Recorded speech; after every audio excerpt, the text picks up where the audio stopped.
딸 무덤을 찾은 날이었습니다. 처음 보는 소녀가 내 딸의 비석 앞에 무릎을 꿇고 울고 있었습니다. 엄마, 나 대기업 취직했어. 그 애가 올려둔 명함엔 내가 회장으로 있는 그룹 로고가 선명했습니다. 이름도 눈빛도 말투도 잃어버린 내 딸과 너무 닮아 있었습니다. 그날 이후 10여 년간 봉인해둔 딸의 죽음과 병원 기록, 가족들이 감춘 비밀이 하나씩 틈을 내기 시작했습니다. 지금부터 제 이야기를 들려드리겠습니다. 안녕하세요. 저는 재벌그룹 여회장 한정희입니다. 저는 사람들 앞에서 단 한 번도 흐트러진 모습을 보인 적이 없었습니다. 회의실에서는 숫자로 말했고, 언론 앞에서는 미소로 답했습니다. 그러나 해마다 이날만큼은 검은 양산 하나만 든 채 조용히 서울 외곽의 작은 언덕을 찾아왔습니다. 비석에는 짧은 이름 2글자, 그리고 20살도 채 되지 못하고 떠난 외동딸의 생모년도만이 차갑게 새겨져 있었습니다. 오늘도 묘역에는 가랑비가 내리고 있었습니다. 구두가 흙탕물에 조금씩 잠기는데도 정희는 비석 앞에서 한 걸음도 물러서지 못했습니다. 손끝으로 딸의 이름을 더듬으며 속으로만 말을 걸었습니다. 잘 지내고 있느냐? 엄마가 아직도 널 이렇게 붙잡고 있다. 미안하다. 그런 말들을 수십 번씩 반복했습니다. 세상 누구에게도 털어놓지 못한 죄책감과 후회가 이 자리에만 오면 숨을 틔우듯 올라왔습니다. 그때 뒤에서 바스락거리는 발소리가 들렸습니다. 이 시간, 이 비오는 언덕에 사람 소리가 들리는 건 흔한 일이 아니었습니다. 정희는 몸을 조금 돌려 뒤를 바라보았습니다. 검은 정장을 입은 한 소녀가 조심스럽게 계단을 올라오고 있었습니다. 손에는 값싸 보이는 작은 꽃다발이 들려 있었고 구두는 이미 흙탕물에 젖어 있었습니다. 우산도 없이 헐레벌떡 달려왔는지 어깨와 머리카락에는 빗방울이 주르르 흘러내렸습니다. 소녀는 정희를 한번 힐끗 쳐다보고는 마치 아무도 없는 것처럼 곧장 정희의 딸이 누워있는 무덤 앞으로 다가갔습니다. 그리고 비석 앞에 털썩 무릎을 꿇더니 손에 쥔 꽃다발을 허겁지겁 내려놓았습니다. 떨리는 손끝이 비석의 이름을 더듬었습니다. 그 모습이 너무도 익숙해 정희는 순간 숨을 멈췄습니다. 자신이 수년 동안 해온 행동과 똑같았기 때문이었습니다. 엄마 나 드디어 취직했어. 소녀의 입에서 나온 첫마디를 듣는 순간 정희의 가슴이 쿵 하고 내려앉았습니다. 어눌하지만 힘주어 눌러 담은 목소리, 울음을 겨우 참아 올리는 호흡, 마지막 단어에서 미끄러지는 어조까지 너무나도 익숙했습니다. 마치 오래전에 끊겼어야 할 딸의 목소리가 다른 껍데기를 빌려 다시 흘러나오는 것 같았습니다. 소녀는 말을 잇지 못하고 어깨를 부들부들 떨었습니다. 두 주먹을 꽉 쥔 채 조금 전보다 더 낮은 목소리로 계속 중얼거렸습니다. 대기업이야, 엄마. 진짜 대기업이야. 나 같은 애는 평생 못 들어갈 줄 알았는데 나 해냈어. 드디어 엄마한테 자랑할 수 있게 됐어. 말 끝마다 흐느낌이 섞였습니다. 비 때문인지 눈물 때문인지 소녀의 얼굴은 이미 엉망이 되어 있었습니다. 정희는 자신도 모르게 손가락에 힘을 주었습니다. 손톱이 손바닥을 파고들 만큼 세게 쥐고 있었지만 통증은 거의 느껴지지 않았습니다. 대신 가슴 안쪽에서 오래전 묻어둔 감정이 요동쳤습니다. 만약 자신의 딸이 살아있었다면 저 나이 즈음에 저런 말을 하지 않았을까? 엄마, 나도 이제 어엿한 사회인이야라며 웃으면서 매달리지 않았을까? 그 상상이 너무 선명하게 떠올라 오랫동안 피하려 했던 후회가 한꺼번에 밀려들었습니다. 소녀가 고개를 들었습니다. 흐릿한 눈동자가 비를 뚫고 반짝였습니다. 그 눈매를 보는 순간 정희는 숨이 턱 막혔습니다. 날카롭지만 어디인지 여린 눈꼬리, 기분이 좋으면 살짝 휘어 올라가던 딸의 눈과 너무 닮아 있었습니다. 코와 인매, 턱선까지 하나하나 다른 사람이라고 스스로를 설득하려 했지만 두 사람의 모습은 머릿속에서 계속 겹쳐졌습니다. 근데 엄마, 나 진짜 무서워. 소녀는 비석을 꼭 끌어안으며 낮게 웃다가 곧 울음을 터뜨렸습니다. 다들 스펙 좋고 집도 빵빵한 사람들 뿐이야. 나만 혼자 싸우는 것 같아. 나 같은 애가 거기 끼어도 되는 건지 모르겠어. 혹시 쫓겨나면 어떡하지 엄마 나 잘할 수 있을까? 절규에 가까운 질문들이 빗속으로 흩어졌습니다. 정희는 그 말들을 들으면서도 끝내 한 발자국도 다가서지 못했습니다. 회장으로서라면, 선배로서라면 괜찮다. 노력하면 된다는 상투적인 위로라도 건넬 수 있었을 것입니다. 그러나 이 자리에서, 이 무덤 앞에서는 감히 아무 말도 할 수 없었습니다. 말 한마디 잘못 내뱉는 순간 오래전부터 애써 쌓아 올린 마음의 둑이 무너져 내릴 것 같았습니다. 소녀는 한참을 울다 지친 듯 고개를 숙인 채 작은 목소리로 마지막 인사를 남겼습니다. 그래도 나 진짜 열심히 해볼게. 엄마 얼굴에 먹칠 안 하게. 여기 나 명함도 가져왔어. 볼 사람도 없는데 그냥 자랑하고 싶어서. 소녀는 비에 젖은 명함을 비석 옆에 살며시 올려두었습니다. 흐릿하게 보이는 회사 로고와 부서 이름이 정희의 눈에 들어왔습니다. 익숙한 상호였습니다. 바로 자신이 이끄는 그룹 계열사의 이름이었습니다. 순간 등줄기를 타고 서늘한 전율이 흘렀습니다.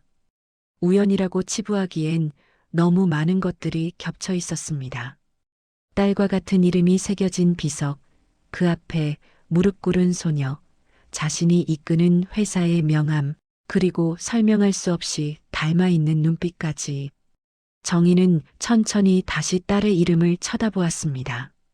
그리고 마음속 어딘가에서 오래전 잊었다고 믿었던 질문이 조용히 고개를 들었습니다. 정말로 모든 것이 끝난 것이 맞을까? 이 비석 아래에 누워 있는 것이 내가 알던 그 아이가 맞을까? 그날 이후로 단 한 번도 입 밖으로 꺼내지 않았던 의심이 빗소리를 타고 다시 또렷하게 들려오는 듯 했습니다. 장지에서 내려오는 길, 정희는 운전석 앞 유리창에 빗방울이 부딪히는 소리를 멍하니 듣고만 있었습니다. 비가 그칠 기미는 없었고 와이퍼가 아무리 앞을 쓸어내도 시야는 쉽게 맑아지지 않았습니다. 그 안개 낀 풍경이 마치 자신의 마음 같다고 그녀는 어렴풋이 생각했습니다. 회장님, 바로 본사로 들어가시겠습니까? 운전기사가 조심스럽게 물었지만 정희는 잠시 대답하지 못했습니다.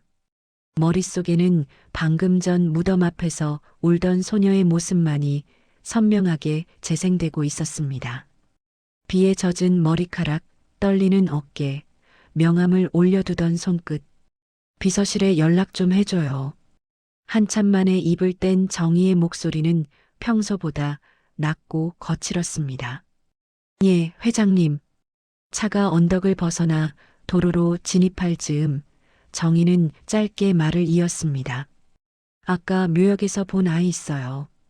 검은 정장 입고 꽃다발 들고 올라왔던 그 아이의 신원 좀 확인해 달라고 해요.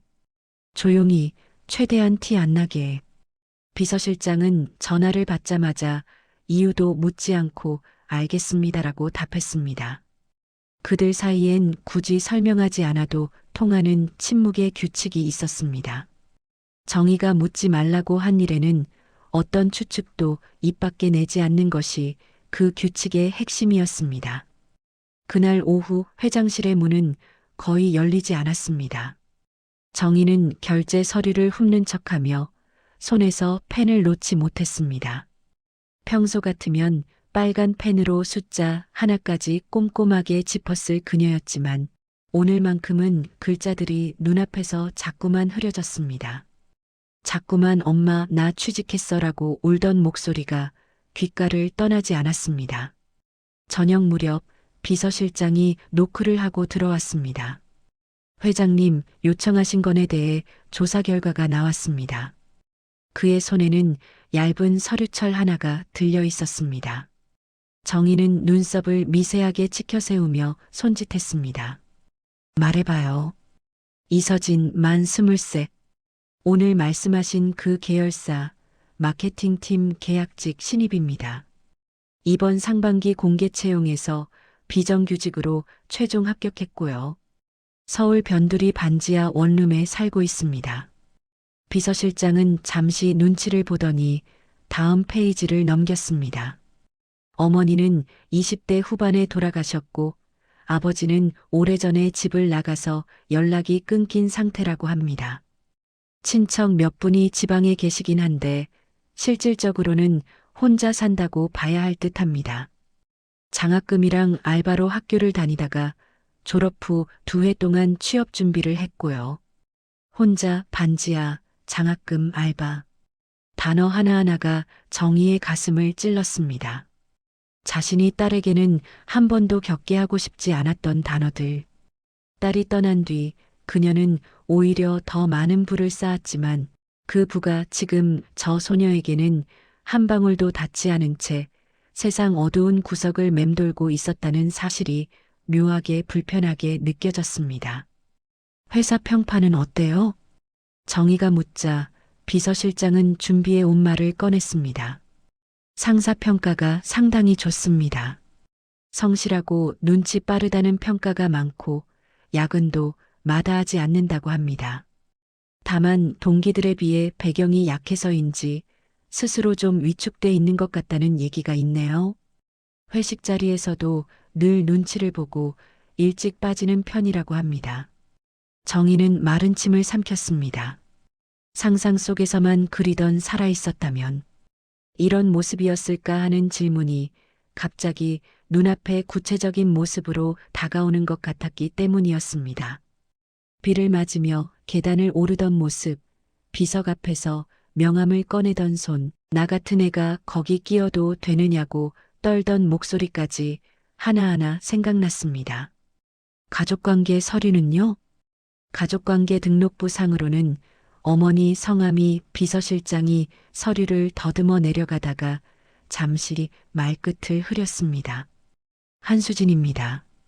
순간 회장실의 공기가 묘하게 뒤틀렸습니다. 정희는 자리에서 비스듬히 기대고 있던 몸을 곧게 세웠습니다. 이름 하나였지만 그 이름이 갖고 있는 무게를 아는 사람에게는 충분한 충격이었습니다. 그녀의 손등에서 힘줄이 도드라지게 솟아올랐습니다. 다시 말해봐요. 어머니 이름이 뭐라고 했죠? 한수진입니다, 회장님. 주민등록상 기재는 그렇게 되어 있습니다. 한수진. 돌아가신 자신의 딸과 같은 이름. 기록 속에서 다시 마주치고 싶지 않아서 일부러 어디에도 남기지 않으려 애썼던 이름. 그 이름이 다른 여자의 어머니란 이름으로 서류 위에 또렷하게 찍혀 있었다는 사실이 정희를 괴상한 공포 속으로 밀어 넣었습니다. 생년월일은 서진 씨 어머니는 30도 채 안 돼서 돌아가신 걸로 나옵니다. 정확한 사망 원인은 질병 또는 사고로 애매하게 처리돼 있고요. 병원 기록은 오래돼서인지 조회가 깨끗하게 되지는 않습니다. 애매하게 처리된 사망 원인, 불분명한 병원 기록. 정희는 이 모든 것이 우연인지 아니면 자신의 눈을 가리고 있던 어떤 장막이 거치려는 신호인지 구분할 수 없었습니다. 단지 마음속 깊은 곳에서 오래전부터 도사리고 있던 질문이 다시 꿈틀거릴 뿐이었습니다. 그날 밤 정희는 평소보다 훨씬 늦게까지 회장실을 떠나지 못했습니다. 본사 건물의 불빛들이 하나둘 꺼져가고도 그녀의 방만은 홀로 밝게 켜져 있었습니다. 창밖을 내려다보니 건물 정문 쪽으로 작은 그림자 하나가 보였습니다. 우산을 접으며 허리를 숙이고 나가는 젊은 직원. 자세히 보니 비에 젖은 머리카락과 잔뜩 오그라든 어깨가 낮에 묘역에서 본 소녀와 닮아 있었습니다. 정희는 무심코 창문에 더 가까이 다가갔습니다. 저 아이가 혹시나 미끄러질까, 비 오는 길에서 넘어지지는 않을까, 아무 쓸데없는 걱정이 머릿속을 물들였습니다. 사소한 걱정조차 해줄 수 없었던 누군가의 얼굴이 그 위에 겹쳐졌기 때문일지도 몰랐습니다. 우연일 뿐이다. 정희는 스스로를 단호하게 다그쳤습니다. 이름쯤 겹칠 수 있고 눈매가 닮은 사람도 세상에는 많을 수 있다. 자신이 잃어버린 것을 다른 사람에게서 자꾸 찾으려 드는 것일 뿐이라고 냉정하게 선을 그으려 했습니다. 그러나 그날 밤 침대에 누워 눈을 감았을 때 그녀의 머릿속에는 자꾸만 하나의 장면이 반복됐습니다. 비석 앞에 명함을 내려놓던 소녀의 손, 그리고 그 옆에 선명하게 새겨진 두 글자. 한수진이라는 이름이 오래전 묻어두려 했던 기억의 방을 다시 두드리고 있었습니다. 정말 우연인 걸까? 정희는 답을 알 수 없는 질문을 품은 채 새벽이 밝아올 때까지 잠에 들지 못했습니다. 친자 검사를 떠올린 건 우연처럼 떠오른 생각이었습니다. 그러나 막상 마음속에서 그 단어를 입에 올리는 순간 정희는 자신이 이미 어느 정도 결론을 내리고 있었다는 사실을 깨달았습니다. 아니라고 해도 좋으니 확인이라도 하고 싶다. 그 욕망을 애써 부정할 수 없었습니다. 며칠 뒤 그녀는 비서실을 통해 조용히 자리를 마련했습니다. 그룹 계열 병원의 VIP 진료실, 외부 시선이 완전히 차단된 층. 서진에게는 사회공헌 프로그램 일환으로 건강검진을 지원해주고 싶다는 명목으로 연락이 갔습니다. 젊은 직원에게 이런 제안은 흔치 않았고 서진 역시 고맙다는 말을 반복하며 병원을 찾았습니다. 긴장하지 말아요. 요즘 젊은 사람들도 건강검진 미루다가 나중에 크게 후회하는 경우 많아요. 정희는 최대한 담담한 목소리로 말했습니다. 정말 감사합니다, 회장님. 저는 이런 데는 처음 와봐서 민폐만 끼치는 건 아닌지. 민폐라니요. 회사가 해줄 수 있는 일을 하는 것뿐이에요. 검사 항목 설명이 끝나갈 즈음 담당 의사가 조심스럽게 추가 서류를 내밀었습니다. 일반 혈액 검사와 거의 다를 것 없는 절차였지만 서류상에는 작은 글씨로 유전자 검사라는 항목이 첨부되어 있었습니다. 혹시 괜찮다면 유전질환 위험도를 보는 검사도 함께 진행하면 좋겠습니다. 비용은 전액회사에서 부담합니다. 의사의 말에 서진은 잠시 망설이다가 고개를 끄덕였습니다. 내 회사에서 그렇게까지 신경 써주신다면 저야 감사하죠. 정희는 그 대화를 묵묵히 지켜보았습니다. 내가 지금 무슨 짓을 하는 걸까 하는 자책이 마음 한구석에서 고개를 들었지만 이미 돌아가기엔 너무 멀리 와버린 느낌이었습니다. 결국 서명은 끝났고 간호사가 조심스럽게 서진의 팔에 바늘을 꽂았습니다. 투명한 체열관에 붉은 액체가 서서히 차올랐습니다. 문이 닫히고 복도에 정적이 감돌 때쯤 회장실 직통 라인이 울렸습니다. 이모, 병원까지 끌고 온 모양이네요. 수화기 너머에서 들려오는 목소리는 가볍게 웃고 있었지만 그 안의 감도는 불편한 기색을 정희는 놓치지 않았습니다. 조카 한도경, 재무이사로 그룹의 실무를 쥐고 있는 인물이었습니다. 이 일에 내가 관여할 필요는 없어. 정희가 짧게 잘라 말하자 도경은 재빨리 말을 바꾸었습니다. 걱정돼서 그렇죠. 요즘 언론도 예민한데 혹시라도 회장님께서 감정적으로 움직이시면 안 되니까요. 검사가 끝나면 결과는 제가 정리해서 보고 드리겠습니다.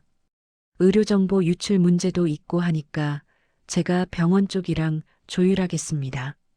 정희는 잠깐 망설였습니다.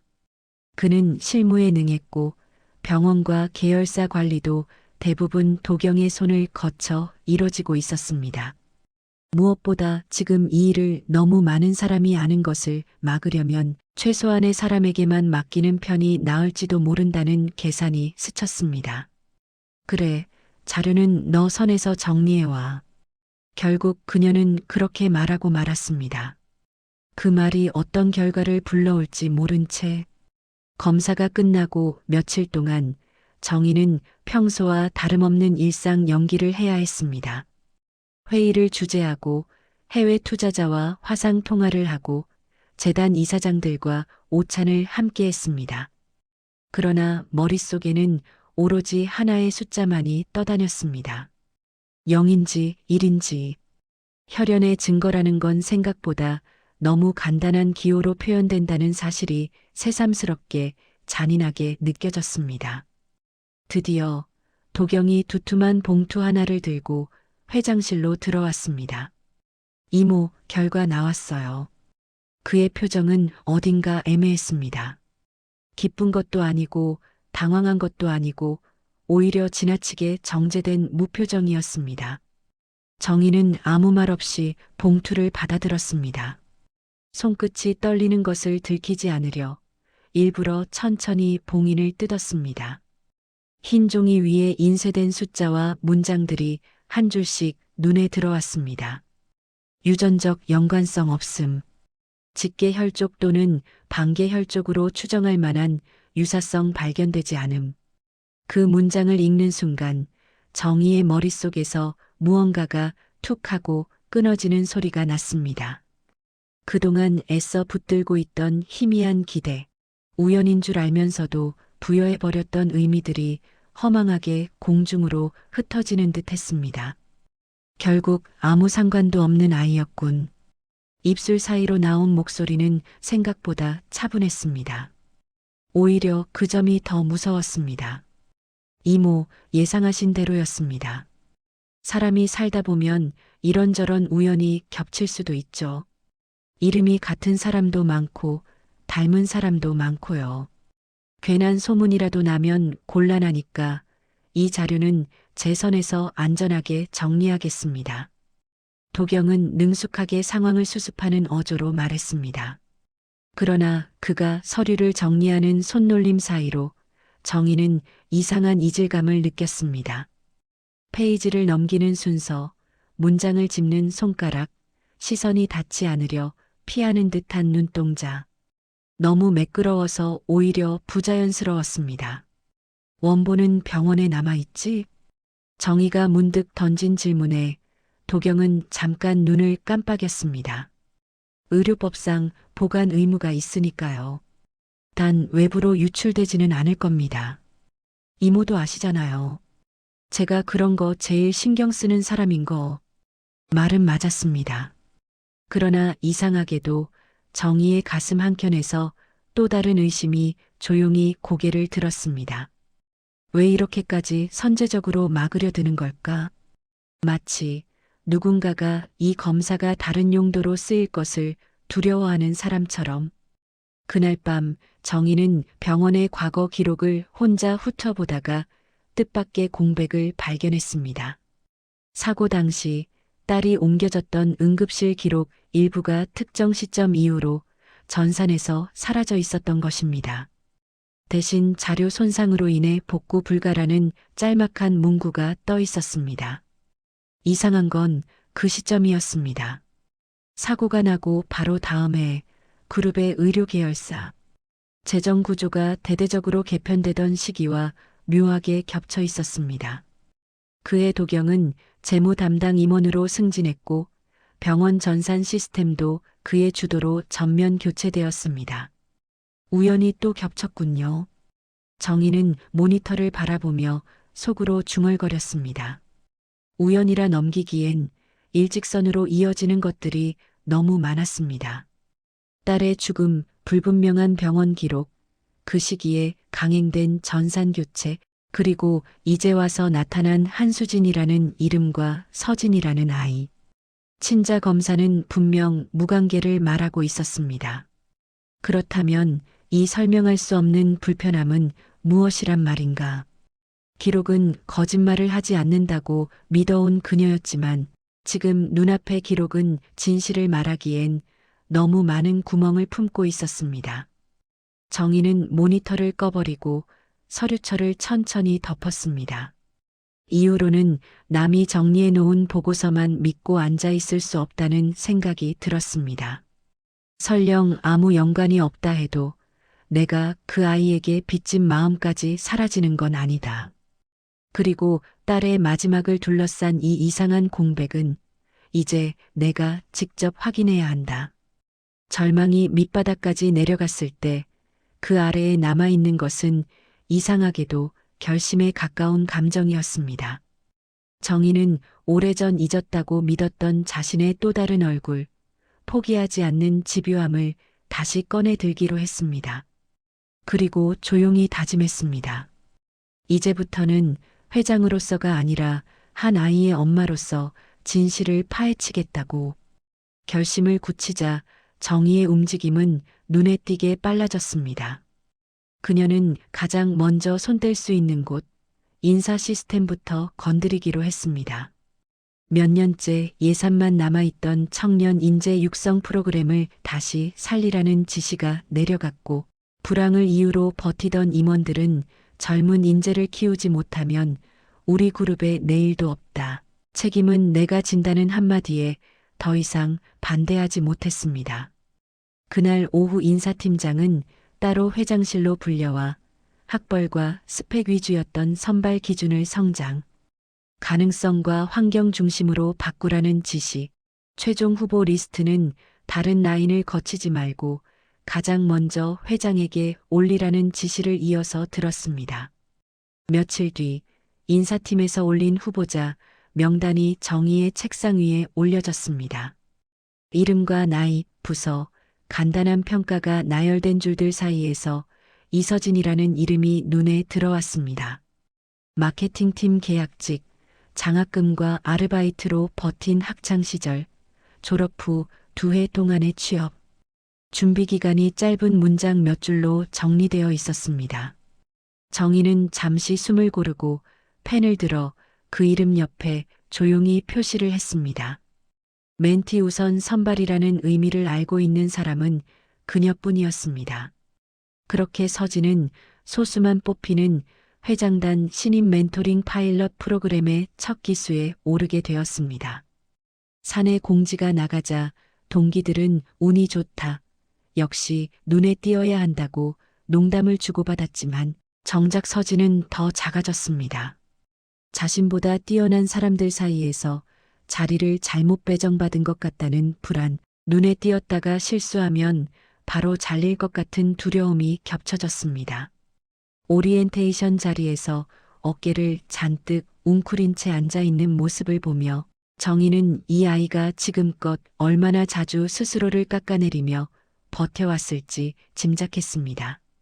표면적으로 이 프로그램은 미래 인재 육성이었지만 정희의 마음속에는 또 다른 의도가 분명히 자리하고 있었습니다. 서진을 회장 직속 멘티라는 이름으로 공식 보호막 안에 넣어 누구도 함부로 건드릴 수 없는 위치로 옮겨놓는 것, 그리고 그 과정을 통해 그녀의 성향과 과거를 더 가까이에서 살피는 것이었습니다. 한번 회장이 눈여겨보는 인재라는 낙인이 찍히면 악의적인 소문을 퍼뜨리려는 사람도 구조조정 대상으로 삼으려는 사람도 쉽게 접근하지 못한다는 사실을 정희는 잘 알고 있었습니다. 동시에 정희는 과거를 정면으로 마주할 준비도 시작했습니다. 오랫동안 곁을 지킨 비서실장과 딸이 사고를 당하던 날, 운전대를 잡았던 기사를 따로 불러 이미 여러 번 했던 그날의 진술을 처음부터 다시 들었습니다. 비 오는 밤 젖은 도로 상황, 사고가 난 위치와 시각, 병원에 도착했을 때 복도의 공기와 사람들의 얼굴까지, 예전에는 듣기조차 두려워 귀를 막았던 내용을 이번에는 한 단어도 놓치지 않고 받아 적었습니다. 그 과정에서 병원장실 앞에서 서성이는 직원들, 문 안쪽에서 전산팀장과 낮은 목소리로 이야기를 나누던 도경의 모습이 과장 없이 반복해서 떠올랐습니다. 의심은 곧 행동으로 이어졌습니다. 정의는 내부 감사팀과 법무팀의 일부 인원을 비공개로 불러 이것이 공식 감사가 아니라 회장 개인 사안이며 보고 라인은 자신 한 사람뿐이라는 점을 분명히 했습니다. 그들에게는 사고 당시 병원 전산 기록, 보험금 처리 문건, 그의 병원과 계열사의 재무제표, 원본을 모두 다시 확보해 검토하라는 지시가 내려갔습니다. 자료 열람과 이동 기록이 재무 쪽이나 도경, 라인에 포착되지 않도록 조회 시간과 위치까지 세심하게 조정해야 했습니다. 며칠 동안 밤늦게까지 이어진 작업 끝에 회장실에는 오래된 서류철과 전산 출력물이 차곡차곡 쌓였습니다. 숫자와 문장을 짚어나가던 정의의 손끝은 점점 더 빠르고 예리해졌습니다. 사고 직후 특정 계열사에서 병원으로 흘러들어간 컨설팅 비용 명목의 자금, 전산 시스템 교체를 이유로 외부 업체에 과하게 지불된 개발비, 그리고 다시 그 돈이 해외 페이퍼 컴퍼니 계좌로 되돌아가는 흐름이 하나둘 눈에 들어왔습니다. 그 끝에는 어김없이 도경이 실무를 맡고 있던 곳의 이름이 반복되고 있었습니다. 사고, 병원, 전산, 자금, 인사와 재무구조. 개편이 모두 같은 해에 몰려 있다는 사실은 더 이상 우연으로 넘기기 어려웠습니다. 이 단계에서 정의는 당장 폭로에 나설 생각은 하지 않았습니다. 아직 그림이 완전히 그려지지 않은 상태에서 칼을 빼드는 것은 현명하지 않다고 판단했습니다. 그러나 한 가지는 분명해졌습니다. 딸의 죽음과 그 이후의 처리 과정이 단순한 교통사고와 행정 오류만으로 설명되지 않는다는 점이었습니다. 누군가가 의도적으로 지우고 다시 덮은 흔적이 곳곳에 남아 있었고 그 흔적은 조각조각 모여 한 사람을 향해 가리키고 있었습니다. 늦은 밤 회장실 불을 끄려던 순간 서진에게서 멘토링에 대한 감사 인사가 도착했습니다. 오늘 들은 말을 잊지 않겠다는 다짐, 언젠가 자신의 자리와 실력을 증명해 보이겠다는 각오가 짧은 문장에 담겨 있었습니다. 정의는 한참 동안 휴대전화 화면을 바라보다가 세상이 각자에게 다른 출발선을 주었을 뿐 그녀가 부족해서 그런 것은 아니라는 내용의 답장을 보냈습니다. 문자를 보내고 나서야 그 말이 과거에 딸에게 한 번도 해주지 못한 말이었다는 사실을 뒤늦게 깨달았습니다. 도시의 불빛과 빗물이 뒤섞인 창밖을 내려다보며 정의는 자신이 이미 첫 번째 반격의 판을 깔아두었다는 것을 조용히 자각했습니다. 도경은 오래 걸리지 않을 것이라 확신했습니다. 이모가 움직이기 시작한 순간부터 이미 공기가 달라졌습니다. 감사팀과 법무팀 일부가 알 수 없는 이유로 밤늦게까지 남아있고 병원과 오래된 재무자료가 조용히 다시 불려 올라가는 흐름이 감지되었기 때문입니다. 그는 이런 변화를 놓치는 법이 없는 사람이었습니다. 숫자가 움직이는 소리, 사람들의 발걸음이 틀어지는 방향만으로도 그림을 그려내는데 익숙했습니다. 결국 옛일을 뒤집어 보겠다는 거군요. 도경은 아무에게도 들리지 않게 혼잣말을 했습니다. 이모가 과거를 건드린다는 것은 곧 자신을 향해 다가오는 칼날과도 같았습니다. 그래서 그는 먼저 선수를 치기로 했습니다. 공격이 들어오기 전에 공격자를 약하게 만들어두는 것이 그의 방식이었습니다. 첫 움직임은 서진에게서 시작되었습니다. 인사 시스템에서 회장 직속 멘티라는 표기가 붙는 순간 도경의 눈에도 그녀의 이름이 들어왔습니다. 그는 인사팀장을 불러 아무렇지 않은 얼굴로 몇 가지를 물었습니다. 가정환경, 학력, 이전 경력, 장학금 수혜 여부, 빚과 신용 상태까지. 인사팀장은 왜 묻는지 끝까지 질문하지 않았습니다. 알 필요 없는 것을 굳이 알고 싶어 하지 않는 것도 오래 버티는 법이라는 것을 본능적으로 알고 있었기 때문입니다. 며칠 뒤 사내 익명 게시판에 한 게시글이 올라왔습니다. 회장님 멘티 중 한 명, 알고 보니 스펙도 안 되고 백도 없는 계약직 출신이라는데 도대체 어떤 특별한 이유가 있는 걸까요? 구체적인 이름은 언급되지 않았지만 사람들 사이에서 누가 그 글의 주인공인지 추측하는 데는 오랜 시간이 걸리지 않았습니다. 얼마 전 회장단 멘토링 대상자 명단이 공지된 탓이었습니다. 어느새 복도와 휴게실, 회의실 뒷자리에서는 그 친구, 원래부터 라인이 있었던 거 아니야? 반지하 산다는 애 맞지? 근데 어떻게 회장님 눈에 들어? 같은 말이 오갔습니다. 조금 더 시간이 지나자 익명 계정 몇 개가 반복해서 비슷한 글을 올리기 시작했습니다. 장학금 받아놓고 그 뒤로는 갑자기 회장실 주변에 자주 보이던데요. 본사 사람들 다 아는데 빚도 많다면서요. 취업하자마자 윗선 붙잡는 거죠, 뭐.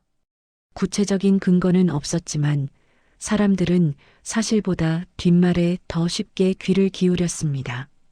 서진은 처음에는 모르는 척 지나치려 했습니다. 그러나 몇몇 동기가 눈을 피하는 속도, 회의실에서 자신이 말을 마친 뒤 이어지는 애매한 침묵이 쌓이자 결국 게시판을 직접 열어보게 되었습니다. 화면 속에서 자신을 겨냥한 문장들을 하나하나 읽어내려가던 그의 손이 작게 떨렸습니다. 나는 그냥 열심히 일하려고 했을 뿐인데요. 서진은 그렇게 중얼거렸지만 그 말은 아무에게도 닿지 않았습니다. 그녀는 점점 회의실에서는 더 적게 말하고 퇴근 후에는 더 늦게까지 자리를 지키기 시작했습니다. 이제 요즘 더 열심히 하네라는 가벼운 농담 뒤에 무엇이 숨었는지 정의만이 어렴풋이 감지하고 있었습니다. 사내에서 분위기가 미묘하게 굳어갈 즈음 외부에서도 작은 파문이 일기 시작했습니다. 경제지 온라인판 구석에 짧은 칼럼 하나가 실렸습니다. 고령 총수의 감정적 인사, 그룹에 리스크 되나? 이름을 직접 언급하지는 않았지만 최근 한 재벌그룹 여회장이 특정 젊은 여직원에게 과도한 관심을 보이며 조직 내 평가 시스템을 흔들고 있다는 문장은 읽는 사람 누구에게나 충분한 상상을 불러일으켰습니다. 언론사와 재무팀, 투자자, 대응팀 사이에서 보이지 않는 통화가 몇 차례 오간 뒤에야 기사 제목은 다소 순화되었지만 이미 캡처된 원문은 각종 커뮤니티와 투자자, 단체 채팅방에 퍼져나가고 있었습니다. 회장님, 별일 아니라고들 하지만 비서실장이 조심스럽게 보고했을 때 정의는 잠시 눈을 감았다가 떴습니다. 기사 자체보다도 이런 프레임이 만들어지도록 누군가 치밀하게 판을 짜고 있다는 사실이 더 분명해졌기 때문입니다. 도경의 다음 수는 이사회였습니다. 그는 몇몇 사회이사와 오랜 투자자들을 따로 만나 최근 회장의 결정이 얼마나 감정적으로 치우쳐 있는지에 대해 우려를 공유했습니다. 멘토링 프로그램을 예로 들며 검증되지 않은 비정규직 한 명이 회장실을 들락날락한다. 개인 감정이 인사에 개입되는 것은 거버넌스 리스크라는 말을 반복했습니다.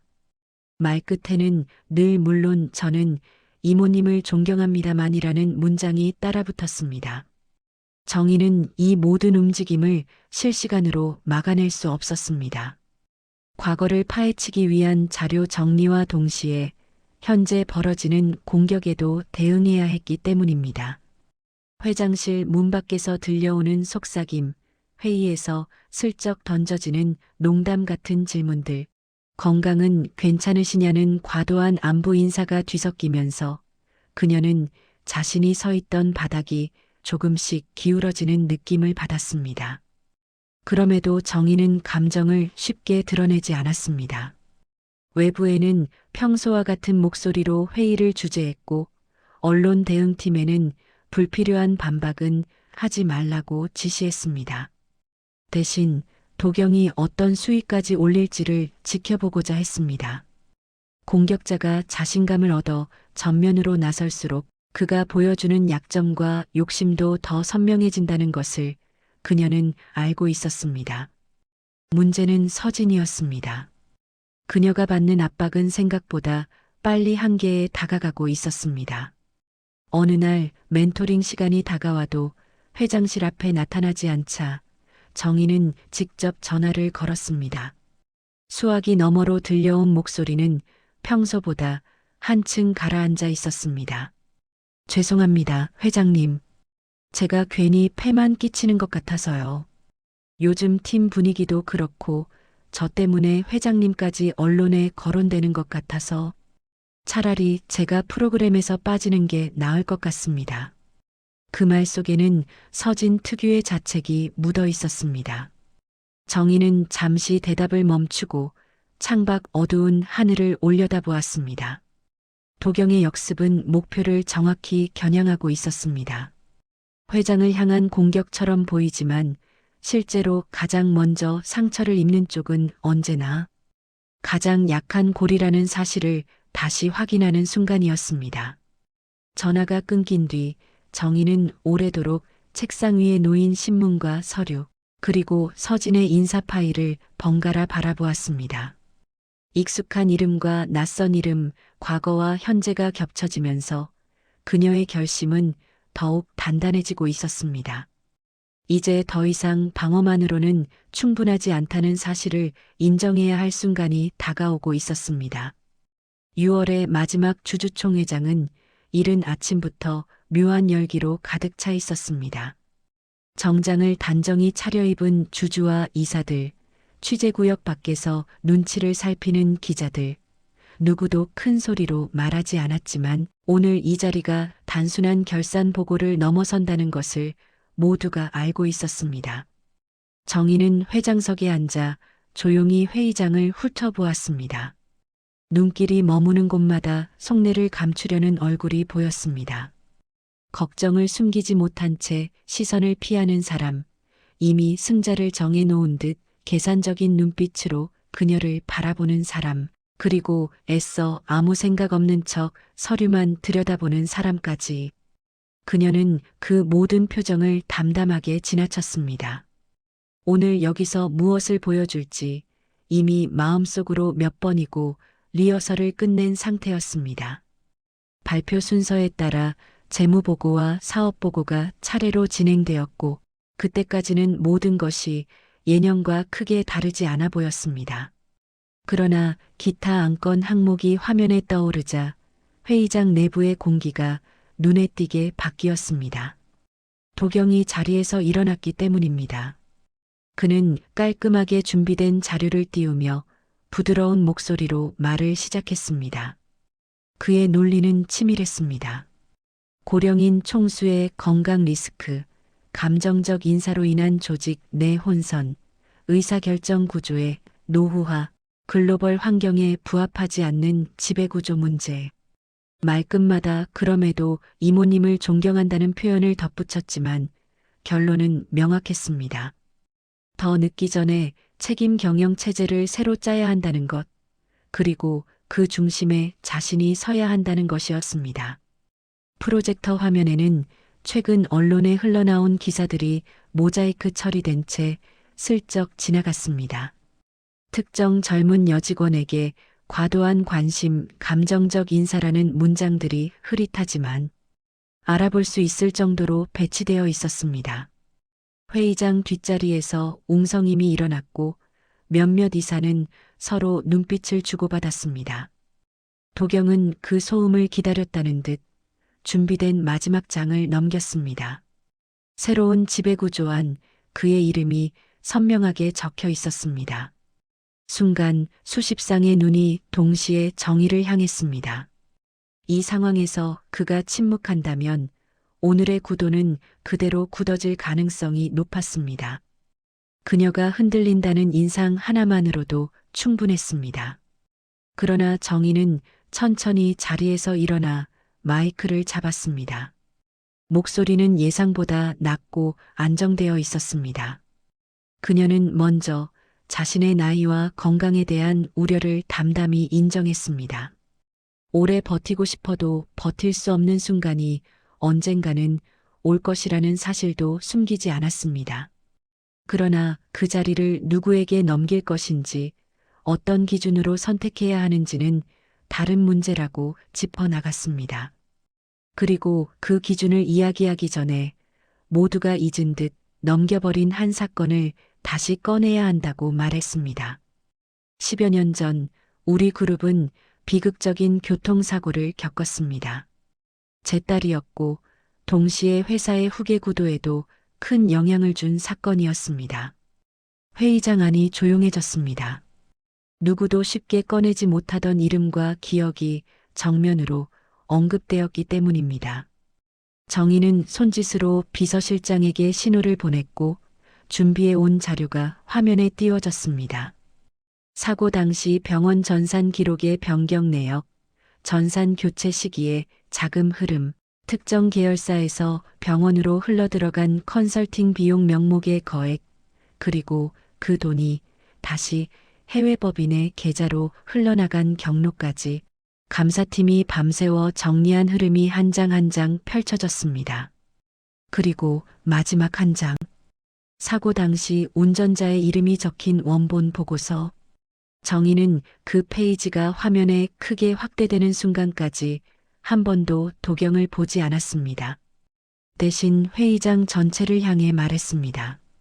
이 보고서가 어떻게 누구의 지시로 동승자라는 애매한 표현으로 바뀌었는지, 그의 병원 전산 시스템이 누구의 주도로 교체되었는지, 그리고 그 과정에서 어떤 문서들이 영구 삭제 처리되었는지 하나하나 짚어나갔습니다.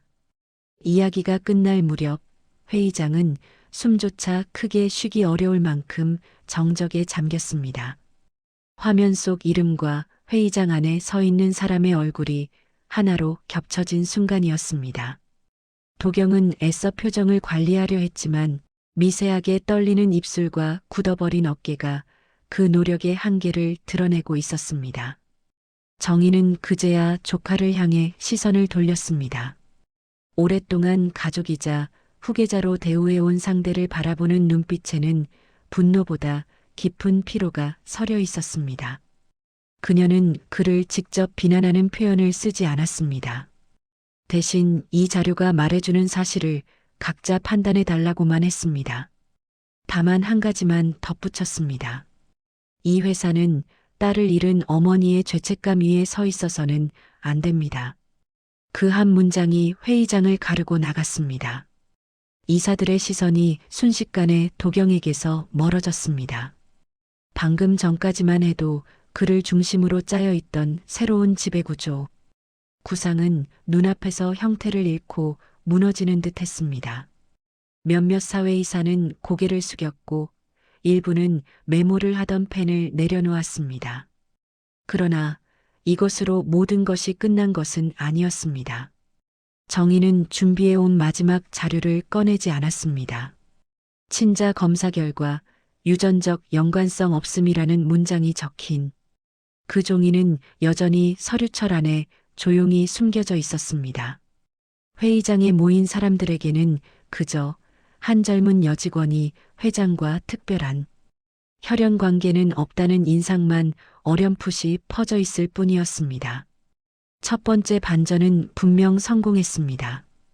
도경이 숨기고자 했던 진실의 일부가 밝히 드러났고 그의 도덕성과 리더십에 치명적인 균열이 생겼습니다. 그러나 정의의 가슴 한켠에는 씁쓸한 공허함이 함께 자리했습니다. 딸의 죽음에 책임이 있는 사람이 누구인지, 그 은폐의 고리가 어떻게 이어졌는지는 조금 더 또렷해졌습니다. 하지만 묘역에서 엄마 나 취직했어라고 울던 소녀가 자신과 피로 이어져 있지 않다는 검사의 문장은 여전히 그녀의 손안에 남아 있었습니다. 회의가 끝난 뒤 사람들은 각자의 표정을 숨긴 채 회의장을 빠져나갔습니다. 어떤 이는 도경에게 말을 걸려다가 눈치를 보고 발걸음을 돌렸고 어떤 이는 굳이 시선을 마주치지 않으려 다른 방향으로 몸을 틀었습니다. 정희는 마지막까지 자리에서 일어나지 않은 채 빈 좌석들을 바라보고 있었습니다. 오늘 그녀는 첫 번째 칼을 꺼냈습니다. 그러나 아직 남아있는 진실과 여전히 어디에도 속하지 못한 채 흔들리고 있을 한 아이의 마음을 생각하면 승리라는 단어를 입에 올릴 수는 없었습니다. 그녀는 조용히 자리에서 일어나 손에 쥔 서류철을 더 단단히 움켜쥐었습니다. 이제 이 싸움은 단순히 자리와 권력을 둘러싼 다툼이 아니라는 사실을 다시 한번 되새기며 다음 반전을 준비하기 위한 마음의 숨을 길게 고르고 있었습니다. 주주총회가 끝난 뒤 며칠 동안 회사 안팎은 겉보기에는 조용했습니다. 그러나 정의는 알고 있었습니다. 지금의 침묵은 폭풍이 지나간 뒤의 고요가 아니라 더 깊은 균열이 생기기 직전의 숨 고르기라는 것을요. 도경은 언론과 이사들을 상대로 자신의 입장을 해명하며 시간을 벌고 있었고, 내부적으로는 법률 대응팀을 총동원해 책임 범위를 최소화하려 하고 있었습니다. 그 사이 정의는 다른 한 축을 놓치지 않았습니다. 딸이 세상을 떠나던 날 병원에서 무슨 일이 있었는지 기록이 말해주지 않는 부분을 알고 있는 사람이 아직 남아있을지도 모른다는 생각을 버리지 않았습니다. 감사팀이 가져온 자료 속에는 전산에서 사라진 흔적들, 애매하게 처리된 기록, 그리고 그 공백을 대신 메우고 있는 몇 개의 이름이 보였습니다. 당시 응급실에 있던 간호사, 행정직원, 전산 담당자. 그녀는 가장 먼저 자신 곁에서 묵묵히 운전대를 잡아온 기사를 불렀습니다. 처음 사고가 났던 날 그는 차 안에 있었고, 이후 장례식 내내 침묵으로 곁을 지켰던 사람이기도 했습니다. 그때 병원 복도에서 누가 오갔는지 기억합니까? 정의의 질문에 기사는 잠시 눈을 감았습니다. 오래된 필름을 되감듯 그날의 장면을 하나씩 떠올리려 애쓰는 표정이었습니다. 병원장, 전산팀장, 그리고 간호사 한 분이 있었던 걸로 기억합니다. 이름은 그땐 제대로 외우지 못했습니다만 나중에 몇 번 병원에 다시 갔을 때 얼굴을 본 적은 있습니다. 늘 야간 근무를 서던 분이었습니다. 그 말은 작은 실말이었습니다. 정의는 즉시 병원 쪽 인사 기록을 뒤져 그 시기 야간 응급실 근무표를 받아냈습니다. 그리고 마침내 한 이름에 손이 멈추었습니다. 간호사 강미정. 10수년이 흘렀지만 아직 퇴직 기록은 남아 있었습니다. 정의는 직접 전화를 걸어도 되겠다는 생각을 잠시 접고 비서실을 통해 연락을 시도했습니다. 그리고 며칠 뒤 외곽의 작은 카페 한 구석에서 흰머리가 늘어난 중년 여자를 마주하게 되었습니다. 강미정은 처음에는 몸을 잔뜩 웅크리고 앉아 있었습니다. 회장이라는 신분보다 자신이 애써 잊고 싶어 했던 과거를 끄집어내려 하는 상대라는 사실 때문에 더 불편해 보였습니다. 그러나 정의가 당신을 탓하려고 만난 것이 아니다라고 먼저 말하자 그녀의 눈빛이 조금씩 풀렸습니다. 그날 제 딸이 실려왔을 때 상황을 당신이 기억하고 있다고 들었습니다. 정의의 말에 강미정은 떨리는 손을 맞잡았습니다. 기억합니다, 회장님. 솔직히 말하면 한 번도 잊은 적이 없습니다. 잊으려고 했지만 잘 안 되더군요. 그녀는 천천히 이야기를 꺼냈습니다. 비가 억수같이 쏟아지던 밤 사고 환자가 동시에 여러 명 들어왔고 그중 한 명이 회장의 딸이라는 소식을 들은 순간 응급실 공기가 싸늘하게 변했다는 것. 병원장과 전산팀장이 급히 내려와 보호자 정보와 상태 기록을 확인하던 장면. 그리고 얼마 뒤 정장이 잘 맞는 젊은 남자가 서류 몇 장을 들고 들어와 병원장실로 곧장 들어가는 모습을 본 기억까지. 그 남자가 한도경이었습니까? 정의의 질문에 강미정은 조심스럽게 고개를 끄덕였습니다. 네, 그때는 직함이 정확히 뭔지 몰랐지만 나중에 뉴스에서 얼굴을 보고 알았습니다. 그날 밤 병원장실 문이 한참 동안 닫혀 있었고 그 뒤로 저한테도 몇 가지 지시가 내려왔습니다. 지시는 명확했습니다. 일부 기록을 수정하라는 것, 보호자 정보를 새로 입력하라는 것, 특정 환자의 상태를 전원 예정으로 처리하라는 것 등 당신은 위에서 내려오는 일을 그저 어려운 집안의 사정 정도로 이해하려 했지만 수년이 지나 서류의 앞뒤가 맞지 않는다는 사실을 깨닫기 시작했다고 강미정은 털어놓았습니다. 공식 기록상으로는 그날 숨진 환자의 보호자 이름이 바뀌어 있었습니다. 처음엔 한정희로 입력됐다가 나중에는 흔한 성씨와 이름으로 바뀌었지요. 대신 다른 신생아 기록 쪽에 한 씨가 한 번 더 뜨는 걸 보고 그때부터 마음이 편치 않았습니다.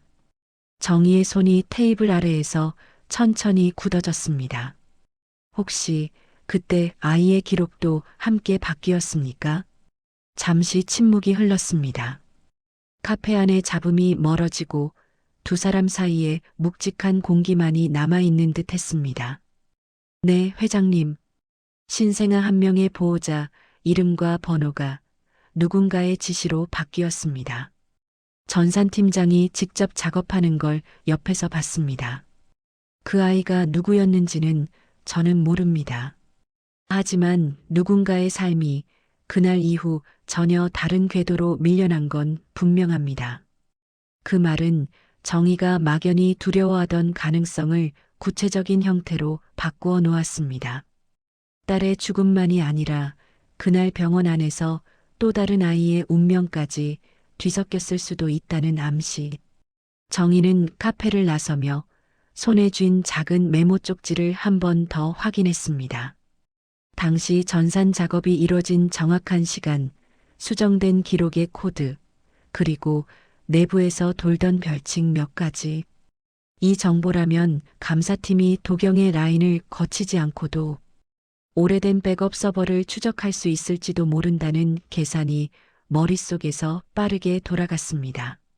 며칠 뒤 감사팀에서 조용히 결과를 가져왔습니다. 공식 시스템에서는 이미 삭제된 줄 알았던 일부 로그가 별도의 백업 장치 안에 남아 있었습니다. 거기에는 신생아 기록의 보호자 정보가 같은 시각, 같은 접속 아이디로 2번 바뀐 흔적이 찍혀 있었습니다. 그리고 그 직후 유전자 검사에 사용되는 내부 식별번호 역시 뒤섞여 입력된 기록이 남아 있었습니다. 정희는 그 자료를 보며 첫 번째 친자 검사 결과가 왜 연관성 없음이라고 나왔는지 이해하기 시작했습니다. 검사 자체가 거짓은 아니었습니다. 다만 시작점이 잘못된 번호에서 출발한 것이었습니다. 누군가 의도적으로 바꿔놓은 번호에서요. 그렇다면 정희는 속으로 문장을 끝까지 이어가지 못했습니다. 가능성은 두 가지였습니다. 정말로 아무 관계 없는 아이를 바꿔치기 했거나 반대로 연관성 없음이라는 결과를 만들기 위해 일부러 엉뚱한 번호와 시류를 사용했거나 어느 쪽이든 진실은 다시 한번 검사해야만 드러날 수 있는 상태가 되어 있었습니다. 결국 정희는 다시 병원으로 향할 수밖에 없었습니다. 이번에는 어떤 명분도 내세우지 않았습니다.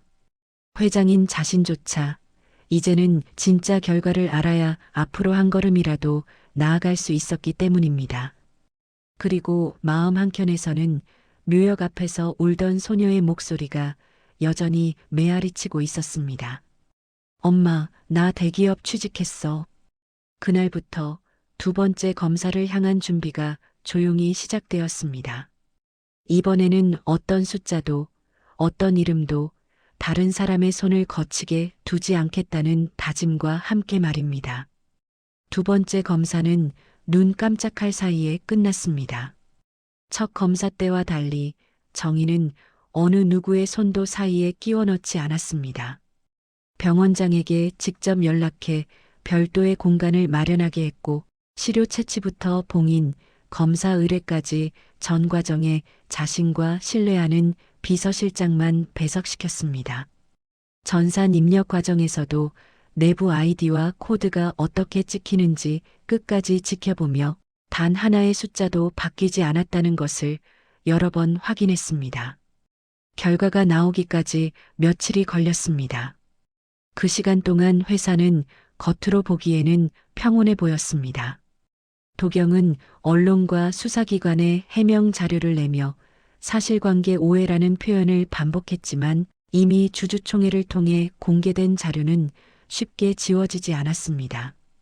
이사회는 그를 직무정지 상태로 두고 외부 법무법인에 별도의 조사를 의뢰했습니다.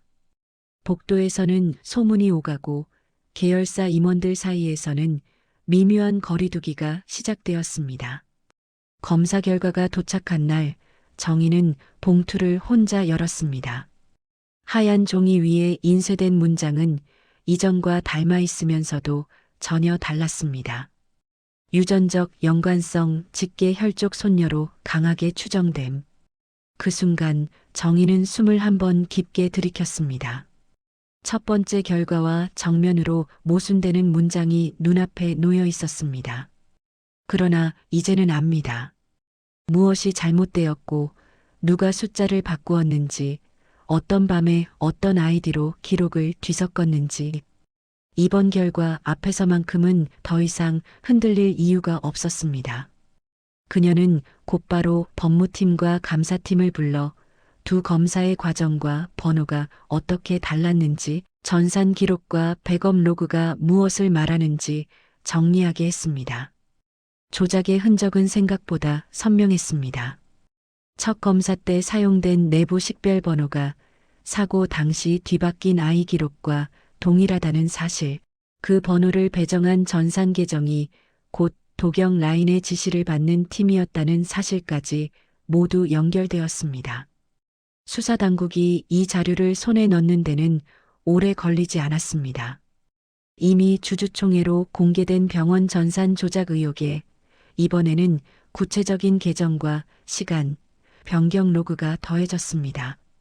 교통사고 은폐, 의료기록 조작, 회사 자금 유용에 더해 유전자 검사 결과를 왜곡해 상속 구조와 경영권, 승계에 영향을 미치려 한 혐의까지 도경의 앞에 줄줄이 얹혔습니다. 도경이 구속되던 날 회사 앞에는 여러 대의 카메라가 몰렸습니다. 그는 고개를 숙이고 아무 말도 하지 않았습니다. 한 말씀만 해주십시오라는 기자의 질문에 입술만 잠시 움직였을 뿐이었습니다. 정희는 그 장면을 생방송으로 보지 않았습니다. 대신 회장실에서 조용히 텔레비전을 꺼버렸습니다. 이 싸움은 이미 세간의 구경거리가 되어버렸고 그녀가 더 지켜보고 싶지 않은 얼굴이 화면에 너무 크게 잡히고 있었기 때문입니다. 그리고 남은 것은 선택이었습니다. 진실이 어느 정도 드러난 다음 그 진실 위에 어떤 구조를 다시 세울 것인지. 정희는 이사회와 주주들을 상대로 자신이 직접 마련한 계획을 내놓았습니다. 회장직에서 물러나겠다는 의사, 경영 일선에서는 한 발 물러나되 일정 기간 이사회 의장으로만 남아 과도기를 관리하겠다는 제안, 그리고 무엇보다도 그룹의 소유 구조를 사회와 다음 세대로 나누겠다는 구체적인 방안이었습니다. 그녀는 보유 지분의 상당 부분을 공익재단으로 이전하겠다고 밝혔습니다. 딸의 이름을 딴 재단이었습니다. 장기간에 걸쳐 사회 문제를 해결하는 데 쓰이도록 설계된 기금이었고 재단 이사회에는 외부 인사 비중을 절반 이상 두도록 정관에 못 박았습니다.